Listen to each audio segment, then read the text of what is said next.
Day 177 of 365 days of meditation. Just wrapped up a morning practice. Success. A morning practice, not last thing I do before I go to bed or early evening. So yeah, anyway, just wrapped up an hour long practice and it was good. The last few times, especially meditating in the evening and just being wiped, I've practiced laying down a few times and shorter, like half-hour practices. But today, morning time, have the energy, sat up even though my low back's bothering me a little, and sat for an hour, and lo and behold, longer practice and yielded more interesting results. At one point I found myself, I don't know how I ended up there, but kind of just in conversation with my body, just talking to my body, communicating to it that I'm doing my best, with what I know, and my flawed human self, with craving for unhealthy food sometimes, and habitual behaviors in terms of sitting slouched and stuff like that I know are bad, but I'm doing my damnedest to correct it every time I catch it.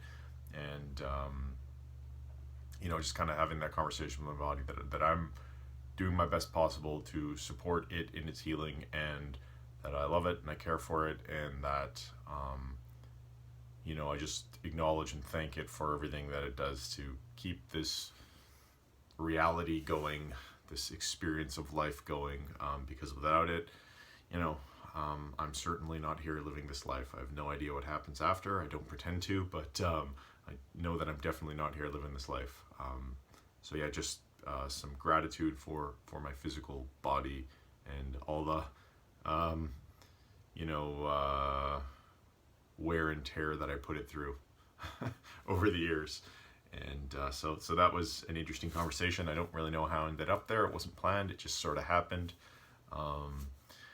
And the other thing that popped up, which has popped up in meditation for me a few times, but it has been a while, which was just somehow ended up back at sort of regret over lost time, and the suffering that my younger self sort of endured for years, the suffering that kind of filled those years instead of a life fully lived at those moments in time. When I was struggling significantly with mental health challenges, I would say. And I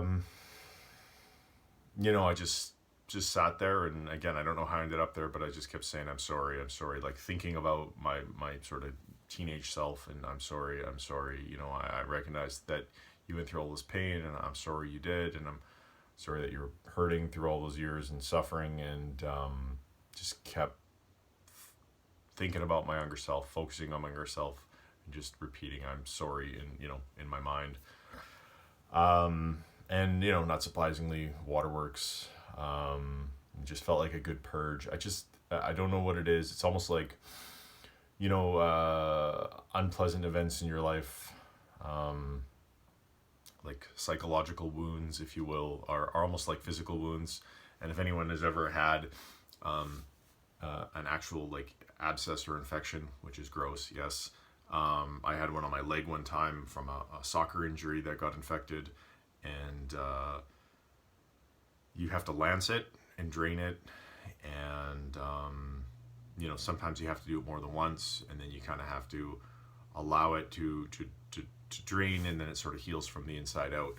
And I almost feel like this feels a lot like the same, the going into the meditation every periodically and experiencing that again. It's not as intense as it used to be, and it almost kind of feels good now. It's like, lance that old wound, let it drain out, and then a bit more of it sort of heals from the inside out, and the wound itself, the abscess, whatever, it gets smaller and smaller, sort of shrinks over time.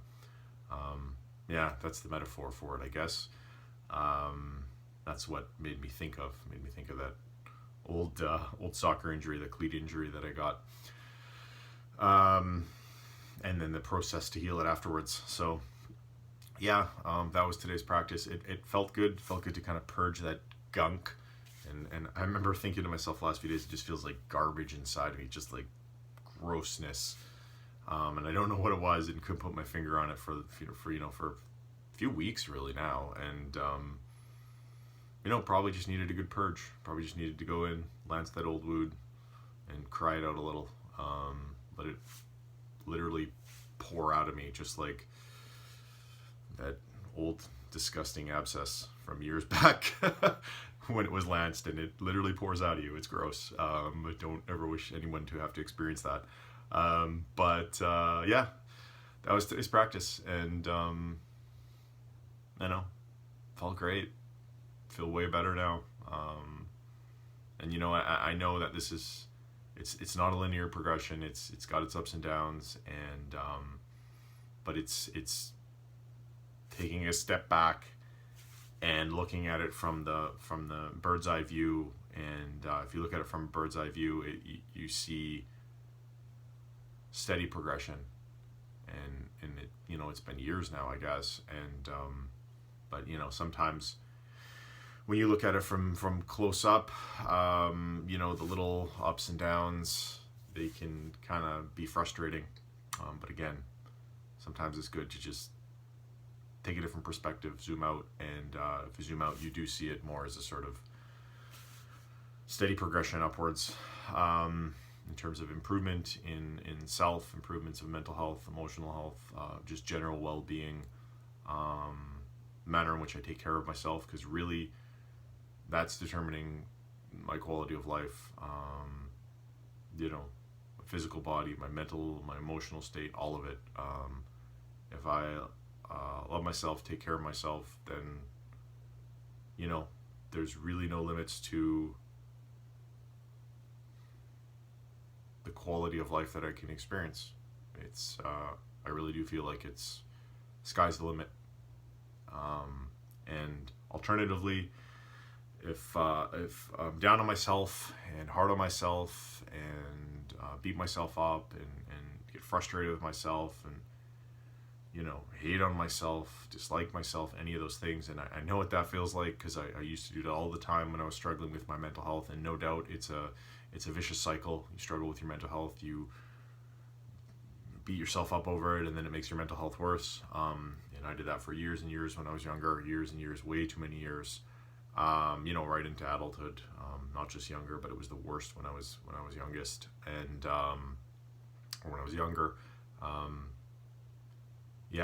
I know that doing the opposite of being loving and kind and caring and compassionate and towards myself, doing the opposite of that just leads to misery, suffering, pain, and so I'm working on the opposite, being good to myself, and it does seem to produce a better quality of life ultimately. And I think that's what every human being wants, is to experience the best quality of life possible for them.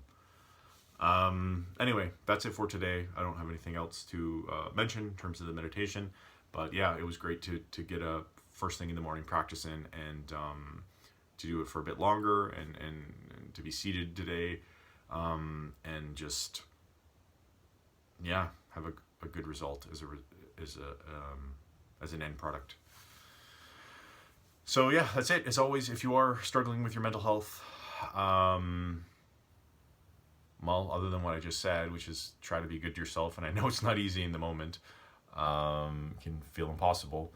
A lot of steps to get to this point for me. Most importantly, though, if you are struggling, don't suffer in silence.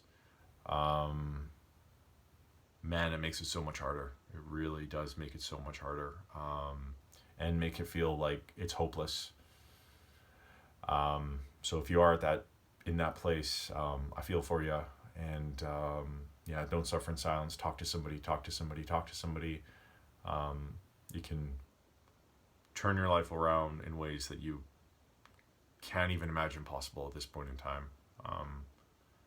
Really, it's the first step of many towards getting to yourself to a place where you are able to have some love, kindness, and compassion for yourself, and to really start to transform the way you experience life, and your quality of life will just get better and better. Yeah, and here I am standing, living proof, right before your very eyes. Yeah, that's it for today. Thanks for watching. If you have any questions or you thought this was interesting, leave a question, leave a comment, and that's it. Have a good day.